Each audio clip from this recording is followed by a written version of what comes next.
love mashed potatoes? We do around here. And this recipe for mashed potatoes for a crowd is awesome because so many times we're making them at holidays like Thanksgiving or Christmas and you want a lot. That's what this recipe is all about. Pay attention to the type of potato. We're calling for russet potatoes, which are really fluffy and dry. They're going to give you the right texture for the potatoes.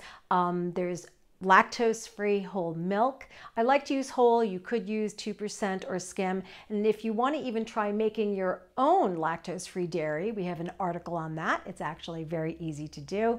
So this recipe makes a lot, but that's the point. Enjoy it and enjoy your holidays with your friends and family.